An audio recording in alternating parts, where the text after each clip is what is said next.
آج جمعہ مبارکہ کا بابرکت دن ہے اور یہ دن سید الایام ہے۔ جمعہ تمام دنوں کا سردار ہے۔ اللہ تبارک و تعالیٰ نے جمعہ کو افضلیت عطا کی ہے تمام تر دنوں پہ، جس طریقے سے میرے نبی تمام نبیوں کے سردار ہیں اور سارے نبی افضل اور ان سب میں سب سے افضل بلند و بالا میرے نبی کی شان ہے، ایسے ہی تمام دن افضل ہیں، لیکن ان دنوں میں جمعہ مبارکہ ان تمام دنوں کا سردار ہے۔ اور الحمدللہ اس دن کی فضیلت یہ ہے کہ اس دن میں اگر ایک نیکی کی جائے تو اللہ تعالیٰ 70 گنا ثواب دیتا ہے، اور اگر ایک گناہ کیا جائے تو 70 گنا اس کا عذاب بھی ہوتا ہے۔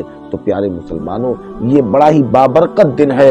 اس دن کو یوم درود بھی کہا جاتا ہے، کیونکہ اس دن اور اس کی رات میں درود پاک پڑھنے کی بڑی فضیلت ہے۔ باقی آپ پوری زندگی ساتوں دن درود پاک پڑھیں، لیکن جب آپ جمعے کو درود پاک پڑھتے ہیں تو جمعے کو درود پاک پڑھنے کی برکت اور فضیلت اور ہے۔ جمعے کے دن جب آپ درود پاک پڑھتے ہیں تو اللہ کے رسول صلی اللہ تعالی علیہ وسلم ارشاد فرماتے ہیں کہ جمعہ کی چمکتی دمکتی رات یعنی شب جمعہ جو کل نکل چکی جمعرات اور جمعہ کے بیچ کی جو رات ہوتی ہے اسے کیا کہتے ہیں؟ جمعے کی رات یعنی شب جمعہ۔ فرمایا جمعے کی چمکتی دمکتی رات یعنی شب جمعہ اور جمعہ کے روشن دن میں مجھ پہ کثرت سے درود بھیجا کرو، کیونکہ تمہارا درود پاک مجھ پہ پیش کیا جاتا ہے۔ یعنی کہ جب تم جمعے کے دن میں اور جمعے کی رات میں مجھ پہ درود بھیجتے ہو تو تمہارا درود کیا ہوتا ہے؟ میرے سامنے پیش کیا جاتا ہے۔ اور دوسری حدیث مبارکہ میں حضور پاک صلی اللہ علیہ وسلم نے فرمایا مجھ پر روز جمعہ اور شب جمعہ درود پاک کی کثرت کیا کرو۔ جمعہ کے دن میں اور جمعہ کی رات میں کثرت سے درود پاک پڑھا کرو۔ کیوں؟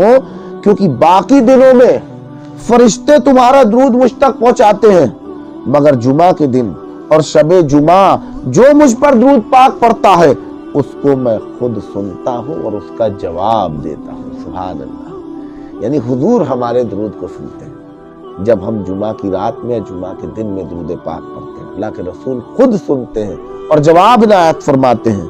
اور حضور پاک صلی اللہ تعالی علیہ وسلم آگے ارشاد فرماتے ہیں جو شخص روز جمعہ مجھ پر 100 مرتبہ درود پاک پڑھے، جب وہ قیامت کے روز آئے گا تو اس کے ساتھ ایک ایسا نور ہوگا کہ اگر وہ ساری مخلوق خدا میں تقسیم کر دیا جائے تو سب کو کافی ہو جائے گا۔ یعنی کوئی شخص اگر ہر جمعہ کو 100 مرتبہ درود پاک پڑھ لے صرف، تو جب قیامت کے دن وہ آئے گا تو اس درود پاک وہ جو 100 مرتبہ ہر جمعے کو پڑھتا تھا اس کی برکت سے اللہ اسے ایسا نور عطا فرمائے گا کہ وہ نور اللہ کی تمام مخلوق میں بھی اگر بانٹ دیا جائے نا تو کیا ہوگا؟ وہ کم نہیں پڑے گا، سب کے لیے کافی رہے گا۔ اللہ کے رسول صلی اللہ تعالی علیہ وسلم نے فرمایا روز جمعہ اور شب جمعہ مجھ پر درود شریف کی کثرت کرو، کیونکہ جو ایسا کرے گا میں قیامت کے دن اس کا شفیع اور گواہ ہوں۔ یعنی قیامت کے دن میں اس کی شفاعت کراؤں گا جو کیا کرے گا؟ روز جمعہ یا شب جمعہ مجھ پہ کثرت سے درود پاک پڑے گا۔ تو یہ جمعہ کے دن کی درود پاک کی برکت ہے۔ جبکہ اللہ کے رسول صلی اللہ تعالی علیہ وسلم ارشاد فرماتے ہیں کہ جس نے مجھ پر دن بھر میں 1000 مرتبہ درود پاک پڑھا وہ مرے گا نہیں جب تک جنت میں اپنی جگہ نہ دیکھ لے۔ 1000 مرتبہ اگر کوئی شخص روز درود پاک پڑھ لے تو مرنے سے پہلے کیا ہوگا؟ اسے جنت میں اس کی جگہ دکھا دی جائے گی، اس کے بعد وہ اس دنیا سے رخصت ہوگا۔ یہ عام دنوں میں درود پاک پڑھنے کی فضیلت ہے، اور سب سے بڑی فضیلت تو یہی ہے کہ حضور جب لوگ نفسی نفسی کے عالم میں پیاسے ہوں گے اور حوض کوثر کے پاس جانا چاہیں گے کہ حضور ہمیں آب کوثر پلا دے ہماری پیاس بجھ جائے، تو حضور پاک صلی اللہ علیہ وسلم نے فرمایا قیامت کے دن وہ شخص میرے سب سے زیادہ نزدیک اور قریب وہ ہوگا جس نے دنیا میں مجھ پہ سب سے زیادہ درود پاک بھیجا ہوگا۔ تو یہ درود پاک کی فضیلت ہے، جس میں شب جمعہ اور روز جمعہ کی تو بات ہی الگ ہے۔ آئیے درود پاک کی بڑی پیاری حکایت آپ کو بیان کروں۔ حضرت علامہ مولانا جلال الدین رومی رحمۃ اللہ علیہ، جن کو مولا روم کہتے ہیں، وہ اپنی کتاب مشنوی میں فرماتے ہیں، اور کیا فرماتے ہیں، ایک بار تاجدار مدینہ صلی اللہ تعالی علیہ وسلم نے ایک مدھو مکھی سے پوچھا۔ کس سے پوچھا؟ مدھو مکھی سے، اور پوچھا کہ تو شہد کیسے بناتی؟ اس نے عرض کیا، یا حبیب اللہ صلی اللہ تعالی علیہ وسلم، ہم چمن میں جا کر ہر قسم کے پھولوں کا رس چوستی، پھر وہ رس اپنے منہ میں رکھ کے جا کے اپنے جو چھتوں میں آ جاتی اور وہاں اگل دیتے اور وہی شہد ہوتا ہے۔ کیا فرمایا مکھی نے کہ ہم کیا کرتے، چمن میں جاتے، الگ الگ پھولوں پہ بیٹھتے، ان کا رس چوستے اور لے جا کے اپنے چھتے میں اس کو ڈال دیتے، اگل دیتے، وہی شہد ہے۔ حضور نے فرمایا پھولوں کے رس تو پھیکے ہوتے ہیں، کچھ کڑوے ہوتے ہیں، پھر یہ شہد میٹھا کیسے ہو جاتا ہے؟ یہ تو بتاؤ کہ شہد میں مٹھاس کہاں سے آتی؟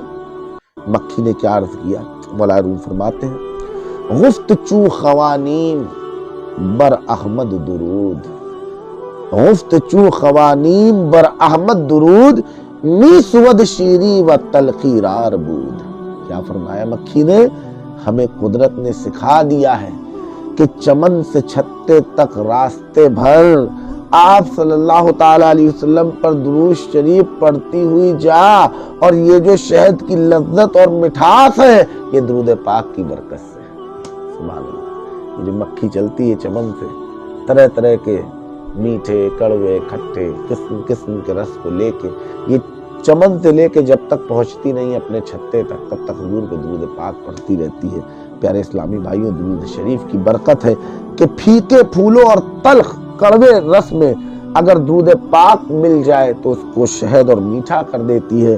ایسے ہی سرکار مدینہ کی غلامی کی برکت سے سارے عربی اعظمی، سارے افریقی، جتنے بھی ملک کے لوگ ہیں، یہ حضور پاک صلی اللہ تعالی علیہ وسلم کی غلامی کی برکت ہے کہ تمام انسان ایک ہو گئے اور ان سب کا نام مسلمان۔ جیسے سارے الگ الگ پھولوں کے رس الگ الگ ہوتے ہیں، لیکن حضور کی درود نے کیا کیا، ان سب کو ایک جیسا بنا دیا اور میٹھا کر دیا۔ ایسے تمام الگ الگ انسان الگ الگ ملکوں میں رہتے ہیں، لیکن حضور پاک صلی اللہ علیہ وسلم کی غلامی میں جب آ جاتے ہیں، ایمان میں داخل ہو جاتے ہیں، جب وہ اللہ کے رسول کی غلامی میں آ جاتے ہیں، وہ سب کیا ہو جاتے ہیں، ایک ہی صف میں کھڑے ہیں محمود و ایاز، نہ رہا کوئی بندہ نہ بندہ نواز۔ تو وہاں پہ تو سب ایک ہی ہیں۔ تو الحمدللہ آگے فرمایا، اسی طریقے سے اگر ہم لوگ، ہماری عبادتوں میں مان لیجیے ذوق نہیں ہے، شوق نہیں ہے، ہماری عبادتوں میں بہت زیادہ ہمیں لذتیں نہیں آ رہی، تو اگر ہم اپنی عبادتوں کے ساتھ ساتھ درود پاک پڑھتے رہے تو یہ درود پاک کی برکت کیا کرے گی، ہماری عبادتوں میں بھی لذت اور مٹھاس پیدا کرے گی۔ تو یہ کیا ہے؟ یہ درود پاک کی برکت ہے۔ تو الحمدللہ ہم نے درود پاک کی برکت کو دیکھا۔ اب ایک مسئلہ اور سماعت فرما لے، بہت سارے مصنف جو کتابوں کو لکھنے والے ہیں ان کا معاملہ یہ ہوتا ہے، یا جو لوگ کتابت کرتے ہیں، کہیں پہ کتابت میں لکھتے ہیں، یا مان لیجئے کہیں پہ بھی آپ حضور پاک صلی اللہ علیہ وسلم کا نام لکھ رہے ہیں تو بہت سارے لوگ سواد لکھ دیتے ہیں، بہت سارے لوگ کیا لکھ دیتے ہیں، سواد لام عین میم، اس طریقے سے لکھ دیتے ہیں۔ تو اکثر لوگ آج کل اس طریقے سے لکھتے ہیں، یہ ناجائز و حرام ہے۔ اور کہیں کہیں پہ لوگ رضی اللہ تعالیٰ عنہ کی جگہ رے دواد بنا دیتے ہیں، اور رحمت اللہ علیہ کی جگہ رے خے بنا دیتے ہیں۔ تو اس طریقے سے ہمیں نہیں لکھنا، ہمیں پورا کا پورا کیا لکھنا ہے، صلی اللہ علیہ وسلم، اللہ تبارک و تعالیٰ کے لیے جل جلالہ یا عز و جل پورا لکھنا ہے، اور رحمت اللہ علیہ کسی کے لیے لکھنا ہے یا رضی اللہ تعالیٰ عنہ تو پورا لکھنا ہے۔ یہ نہیں ہے کہ ہم تھوڑا سا لکھ دیں۔ حضرت علامہ جلال الدین سیوطی فرماتے ہیں، پہلا شخص جس نے درود شریف کا اختصار ایجاد کیا، یعنی کم کیا تھا، لیس کیا تھا، اختصار کیا تھا درود شریف میں، اس کا ہاتھ کاٹ دیا گیا کہ تم نے کیسے حضور کے اوپر درود لکھنے میں کمی کی۔ اللہ اکبر، کتنا محبت بھرا وہ دور تھا کہ اس مخفف ایجاد کرنے والے کا ہاتھ کاٹ دیا گیا۔ کیوں؟ کیونکہ اس نے مال کی چوری نہیں کی تھی۔ مال کی چوری کرتا ہے تو ہاتھ کٹتا ہے نا۔ اس نے کیا کیا تھا؟ اس بدنصیب نے عظمت مصطفیٰ کی چوری کی تھی۔ حضور پہ جو صلی اللہ علیہ وسلم پورا لکھا جاتا ہے اس پہ چوری کی تھی۔ حضرت شیخ احمد بن شہاب الدین بن حجر حتیمی مکی فتاوی حدیثیہ میں لکھتے ہیں، اسی طرح رسول اللہ صلی اللہ علیہ وسلم کے اسم گرامی کے بعد صلی اللہ علیہ وسلم پورا لکھا جائے یوں ہی کی تمام سلف صالحین کا طریقہ چلا آ رہا ہے، لکھتے وقت اس کو اختصار کر کے صاد لام عین میم صرف یہ شارٹ کٹ میں نہ لکھا جائے، یہ محروموں کا کام ہے، جو لوگ محروم ہیں اللہ تبارک و تعالیٰ کی ذات سے، اس کے فیضان سے۔ حضرت ابو طاہر فرماتے ہیں میری عادت تھی کہ نبی پاک صلی اللہ علیہ وسلم کا جب بھی نام لکھتا تھا تو درود پاک نہیں لکھتا تھا، تو ایک بار حضور پاک صلی اللہ علیہ وسلم خواب میں تشریف لائے اور فرمایا میری طرف متوجہ ہو کے عرض کیا، زیارت کی اور آپ کی طرف متوجہ ہو کر عرض کیا۔